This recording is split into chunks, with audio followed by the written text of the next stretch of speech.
사랑하는 하나님 아버지, 연휴의 마지막 날 피곤한 몸을 이끌고 주님 앞에 나와왔습니다. 주님, 이 시간 다시금 주님 말씀 앞에 서게 하여 주시옵고 그 주님의 말씀을 신뢰할 수 있게 하여 주시옵소서. 그 말씀이 우리의 삶을 이끌어가게 하여 주시옵고 그 말씀을 신뢰하고 확신하며 우리의 삶에 나아갈 수 있도록 주님께서 은혜를 더하여 주시옵소서. 그렇게 이루실 주님을 기대하옵고 이 모든 말씀 우리 주 예수 그리스도의 이름으로 간절히 기도드립니다. 아멘.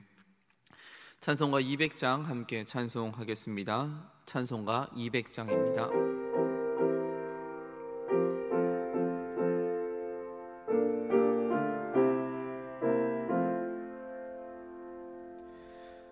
달고 묘한 그 말씀, 생명의 말씀은 귀한 그 말씀 진실로 생명의 말씀이 나의 길과 믿음 밝히 보여주니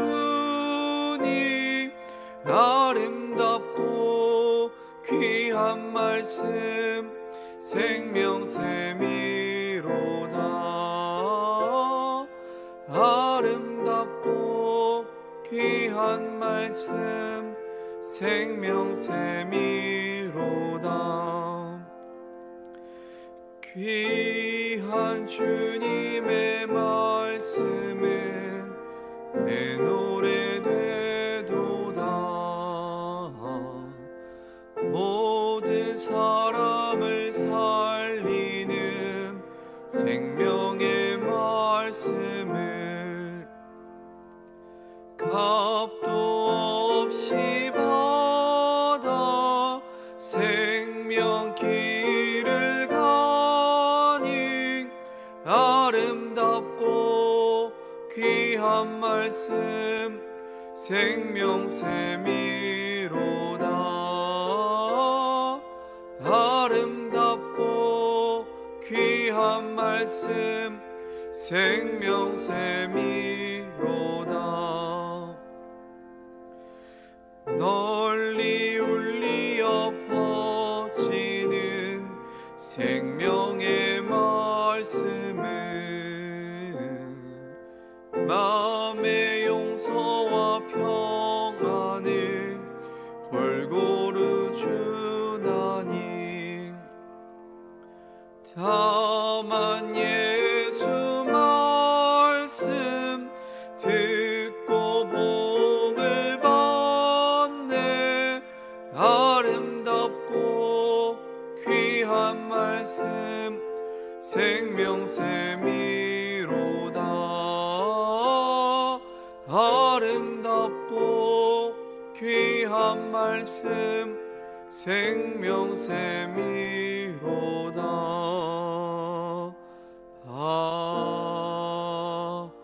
아멘. 오늘 우리에게 주신 하나님의 말씀은 신약 성경 로마서 15장 14절에서부터 21절까지의 말씀입니다. 제가 가진 성경으로는 신약 성경 260페이지, 생명의 삶은 62쪽에서부터 63쪽까지의 말씀입니다. 이제 하나님의 말씀을 봉독합니다. 내 형제들아, 너희가 스스로 선함이 가득하고 모든 지식이 차서 능히 서로 권하는 자임을 나도 확신하노라. 그러나 내가 너희로 다시 생각나게 하려고 하나님께서 내게 주신 은혜로 말미암아 더욱 담대히 대략 너희에게 썼노니, 이 은혜는 곧 나로 이방인을 위하여 그리스도 예수의 일꾼이 되어 하나님의 복음의 제사장 직분을 하게 하사 이방인을 제물로 드리는 것이 성령 안에서 거룩하게 되어 받으실 만하게 하려 하심이라. 그러므로 내가 그리스도 예수 안에서 하나님의 일에 대하여 자랑하는 것이 있거니와 그리스도께서 이방인들을 순종하게 하기 위하여 나를 통하여 역사하신 것 외에는 내가 감히 말하지 아니하노라.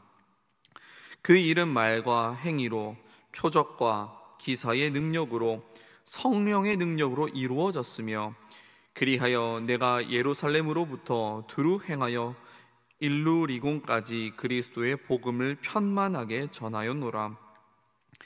또 내가 그리스도의 이름을 부르는 곳에는 복음을 전하지 않기를 힘썼노니 이는 남의 터 위에 건축하지 아니하려 함이라. 기록된 바 주의 소식을 받지 못한 자들이 볼 것이요 듣지 못한 자들이 깨달으리라 함과 같으니라. 이 말씀은 살아계신 하나님의 말씀입니다. 아멘. 이런 시간임에도 불구하고 주님 말씀 듣기를 사모하여 예배 자리 나오신 모든 성도님들을 진심으로 환영하고 축복합니다. 민족의 대명절인 추석 연휴는 다들 잘 보내고 오셨는지요? 오랜만에 만난 가족들과 웃음꽃을 피우고 맛있는 음식을 먹으며 즐거운 시간을 보내셨다고 믿습니다. 그런데 명절이 되면 어김없이 찾아오는 손님이 하나 있습니다. 바로 잔소리라는 손님입니다. 결혼은 언제 할 거니? 취직은 알아보고 있니? 둘째는 안 가지니?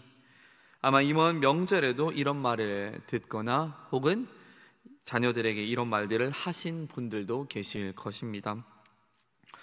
잔소리를 들으면 속이 상하고 때로는 나를 이해해 주지 못하는 것 같아 서운한 마음이 들 때도 있습니다. 그런데 잠시 그 마음을 들여다보면 그 잔소리의 뿌리가 어디에 있는지 우리는 발견하게 됩니다. 정말로 우리가 미워서, 우리가 못났다 생각해서 그런 이야기를 하는 경우는 거의 없습니다. 오히려 그 반대입니다. 그 사람의 안에 있는 무한한 가능성을 보고 우리는 그러한 이야기를 하죠. 내 아들이, 그리고 내 딸이 이만큼 뛰어난 사람인데 그 잠재력을 다 펼치지 못하는 것 같아 안타까운 마음과 또 조금만 더 잘 됐으면 좋겠다 하는 그 애틋한 마음과 관심과 사랑이 서툰 표현으로 터져 나오는 것이 바로 이 잔소리인 것 같습니다. 그런데 우리가 오늘 방금 읽은 본문이 어쩌면 로마 교회의 교인들에게 들려오는 영적인 잔소리로 느껴졌을지도 모릅니다. 단 한 번도 본 적이 없는 사도가 자신들의 신앙에 대하여 길고 깊은 편지를 보내왔기 때문입니다. 하지만 바울은 그 사랑의 잔소리를 할 수밖에 없었던 이유, 그 중심에 있는 뜨거운 마음을 오늘 우리에게 알려주고 있습니다. 먼저 바울은 자신의 편지가 그들의 믿음과 그들의 능력이 부족해서 쓰는 것이 결코 아님을 가장 먼저 밝히고 있습니다. 14절의 말씀입니다. 내 형제들아, 너희가 스스로 선함이 가득하고 모든 지식이 차서 능히 서로 권하는 자임을 나도 확신하노라. 아멘. 이것은 어떻게 본다면 참 놀라운 칭찬이자 놀라운 인정인 것 같습니다. 바울은 로마 교회의 교인들이 이미 영적으로 성숙하여 선함과 지식이 가득하고 서로를 가르치고 서로를 세워줄 능력이 충분하다라고 확신하고 있습니다. 이것이 바울이 바로 로마에 있는 교인들을 보는 시선이었습니다. 그들의 가능성과 그들의 잠재력을 의심하지 않고 굳게 믿고 있었습니다. 그런데 바울은 도대체 무슨 이유 때문에 이렇게 길고 또한 깊은 편지를 그들에게 보냈던 것일까요? 15절에서 바울은 그 이유에 대하여 이렇게 설명하고 있습니다. 그러나 내가 너희로 다시 생각나게 하려고 하나님께서 내게 주신 은혜로 말미암아 더욱 담대히 대략 너희에게 썼노니, 여기에서 중요한 단어는 어쩔 수 없이가 아니라 하나님께서 내게 주신 은혜로 말미암아입니다. 바울은 어떤 의무감이나 책임감 때문에 마지못해 편지를 쓴 것이 결코 아니었습니다. 그를 사로잡는 너무나도 크고 그 놀라운 은혜, 도저히 갚을 수 없는 그 사랑의 빛을 지고 있었기 때문에 그 은혜에 압도되어서 이 사랑의 권면을 하지 않고는 도저히 견딜 수가 없었다라는 표현입니다. 그의 편지는 비난하는 잔소리가 아니라 로마 교인들이 이미 알고 있는 그 위대한 진리를 다시 한번 일깨워주는 은혜의 잔소리였습니다. 그리고 사랑의 리마인더, 다시 한번 알려준다라는 것이죠. 그렇다면 바울, 그가 감당해야 했던 바로 그 사명의 핵심은 무엇이었을까요? 답은 바로 16절의 말씀에 잘 나타나 있습니다. 16절의 말씀입니다. 이 은혜는 곧 나로 이방인을 위하여 그리스도 예수의 일꾼이 되어 하나님의 복음의 제사장 직분을 하게 하사 이방인을 제물로 드리는 것이 성령 안에서 거룩하게 되어 받으실 만하게 하려 하심이라. 아멘. 바울은 자기가 가지고 있는 그 정체성을 복음의 제사장으로 선포하고 있습니다. 제사장이 어떤 사람입니까? 하나님과 백성 사이를 잇는 거룩한 다리이자 죄로 막힌 담을 허무는 사람들이었습니다. 또한 백성들을 대표하여 하나님 앞에 나아가서 흠없는 제물을 드려 예배 드렸던 사람들입니다. 구약의 제사장들이 양과 소를 제물로 드렸다면 바울은 바로 자신이 드려야 할 제물이 바로 이방인이라고 소개하고 있습니다. 예수 그리스도를 알지 못하는 한 영혼이 복음을 듣고 변화되어서 하나님께 거룩한 존재로 드려지는 것, 그것이 바로 바울 자신이 감당해야 할 제사장의 직무였고 바로 그가 드리는 예배였다라고 설명하는 것이죠. 사랑하는 안산제일의 모든 성도 여러분, 바로 이 제사장의 직분은 사실 이 바울에게만 주어진 특별한 사명은 결코 아닙니다. 예수 그리스도의 십자가 보혈로 구원받은 저와 여러분들, 우리 모두에게 주어진 거룩한 사명인 줄 다시 한번 더 확인하시고 또한 그것들을 신뢰하시기 바랍니다. 베드로전서 2장 9절의 말씀은 이렇게 기록하고 있습니다. 그러나 너희는 택하신 족속이요 왕같은 제사장이요 거룩한 나라여 그의 소유가 된 백성이니 이는 너희를 어두운 데서 불러내어 그의 기이한 빛에 들어가게 하신 이의 아름다운 덕을 선포하게 하려 하심이라. 아멘. 그렇다면 바울이 제물로 드리고자 했던 이방인은 오늘 우리가 살고 있는 시대에는 어떻게 적용할 수 있을까요? 바로 아직 주님의 빛을 보지 못한 우리의 가장 사랑하는 사람들입니다. 이번 추석 명절에 얼굴을 마주했던 우리 가족들, 또한 우리의 삶의 기쁨과 슬픔을 나누는 동지이자 친구들, 그리고 특별히 우리가 온마음 전도 주일에 모시기 위하여 매일 눈물로 기도하고 있는 바로 그 태신자들이라는 것입니다. 하나님은 우리를 그들을 위한 복음의 제사장으로 부르셨습니다. 그들의 이름을 불러가며 기도하고 따뜻한 밥 한 끼를 나누고 삶의 아픔을 들어주며 마침내 교회로 인도하여 그 영혼이 하나님을 만나게 하는 것, 이 모든 과정 하나하나가 바로 하나님께 드리는 가장 향기로운 예배이자 가장 거룩한 제사인 줄 믿으시기 바랍니다. 물론 이 제사장의 직분이, 이 제사장의 사명이 얼마나 어려운지 우리는 이미 알고 있습니다. 목사님, 가족 전도가 정말 너무 어렵습니다. 기도해 주세요. 제가 수년째 눈물로 기도하는데 도저히 변할 기미가 보이지 않습니다. 이 고백은 어떤 특별한 성도님만의 고백이 아니라 사실 바로 저의 고백이기도 합니다. 사랑하기에 더욱더 간절하지만 가깝기에 더 높고 견고한 벽을 느끼는 것이 바로 이 가족의 전도입니다. 마음을 다해 복음을 전해도 거절의 상처가 남고 수년간 기도해도 응답 없는 침묵에 지칠 때가 왜 없겠습니까? 위대한 사도 바울이라고 왜 이런 인간적인 무력감과 영적인 탈진이 없었겠습니까? 그러나 그는 그 모든 연약함의 자리에서 능력의 근원이 바로 자기 자신에게 있지 않음을 발견했습니다. 그는 자신의 능력과 경험을 의지하는 것이 아니라 그는 다른 것을 의지했다라고 17절과 18절에서 이렇게 고백하고 있습니다. 그러므로 내가 그리스도 예수 안에서 하나님의 일에 대하여 자랑하는 것이 있거니와 그리스도께서 이방인들을 순종하게 하기 위하여 나를 통하여 역사하신 것 외에는 내가 감히 말하지 아니하노라. 아멘.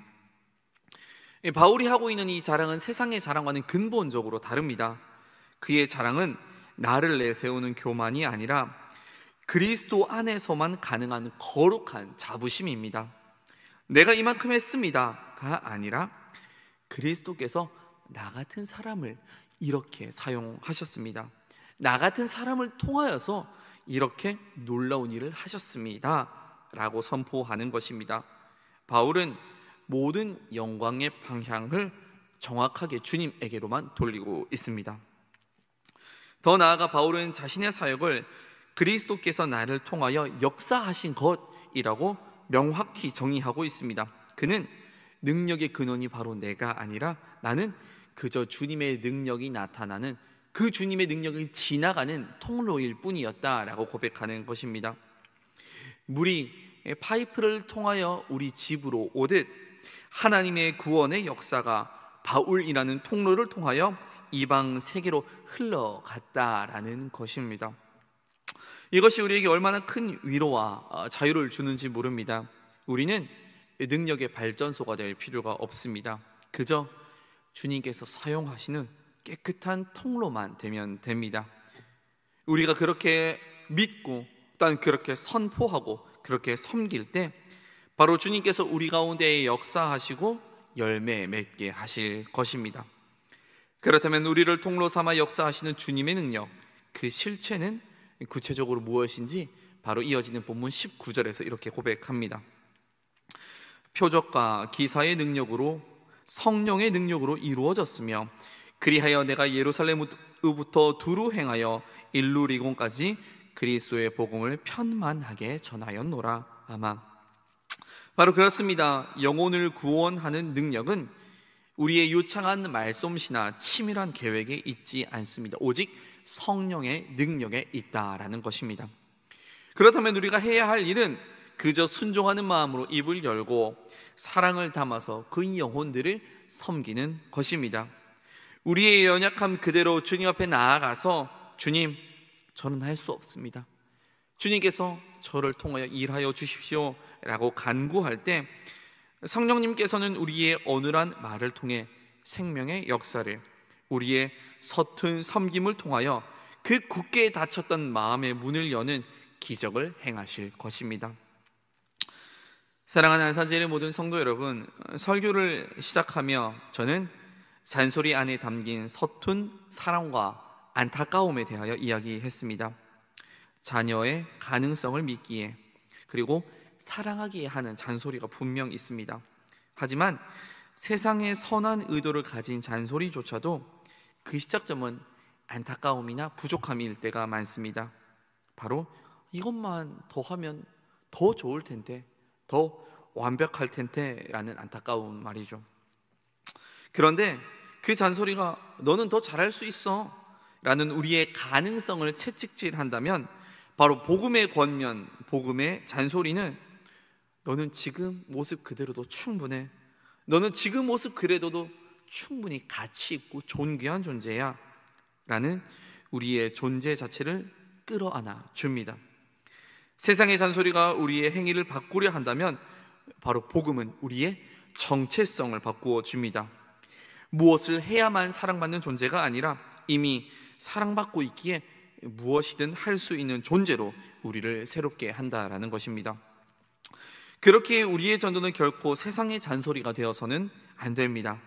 그것은 한 영혼의 존재를 온전히 긍정하고 하나님의 자녀라는 새로운 정체성을 선물하는 이 세상에서 가장 거룩하고 아름다운 예배의 행위라는 것입니다.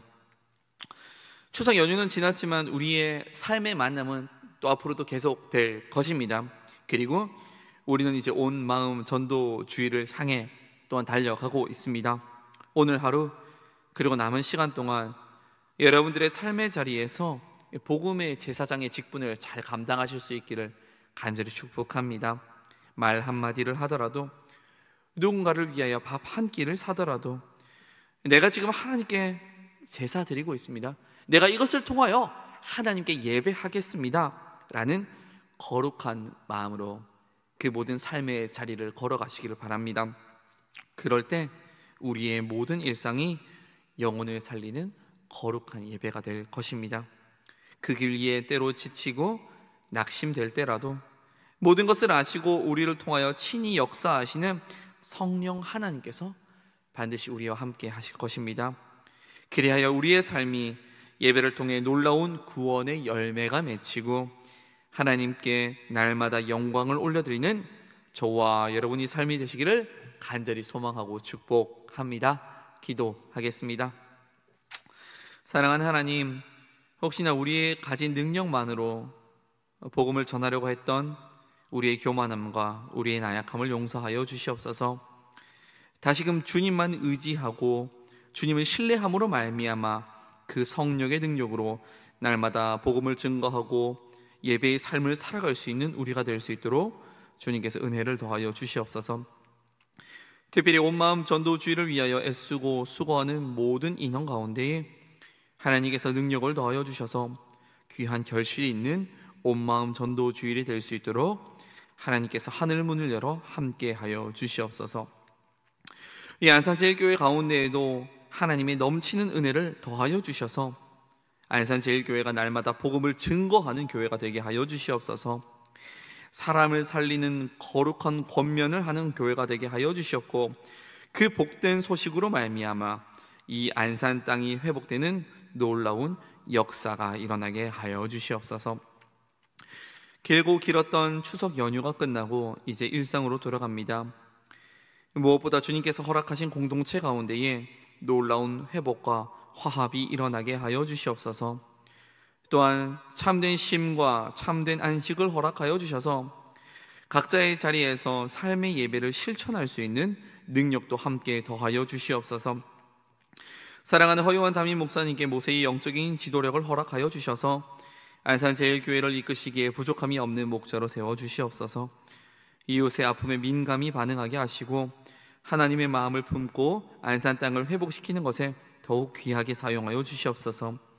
말씀이 선포되는 곳곳마다 하나님의 임재가 나타나게 하시고 그 말씀으로 말미암아 상처 입은 모두가 회복되는 놀라운 역사가 일어나게 하여 주시옵소서. 이 자리에 나아올 때 빈손으로 나오지 아니하고 작은 예물을 들고 나온 손길 하나님께서 기억하여 주셔서 때를 따라 돕는 은혜로 그들을 가득 채워 주시옵소서. 그렇게 이루실 주님을 기대하옵고 이 모든 말씀을 우리 주 예수 그리스도의 이름으로 간절히 기도드립니다. 아멘. 하늘에 계신 우리 아버지, 아버지의 이름을 거룩하게 하시며 아버지의 나라가 오게 하시며 아버지의 뜻이 하늘에서와 같이 땅에서도 이루어지게 하소서. 오늘 우리에게 일용할 양식을 주시고 우리가 우리에게 잘못한 사람을 용서하여 준 것 같이 우리 죄를 용서하여 주시고 우리를 시험에 빠지지 않게 하시고 악에서 구하소서. 나라와 권능과 영광이 영원히 아버지의 것입니다. 아멘. 이 시간 기도하실 때에 나라와 민족 그리고 교회를 위해 또 오늘의 말씀을 놓고 계속해서 기도의 자리로 나아가겠습니다.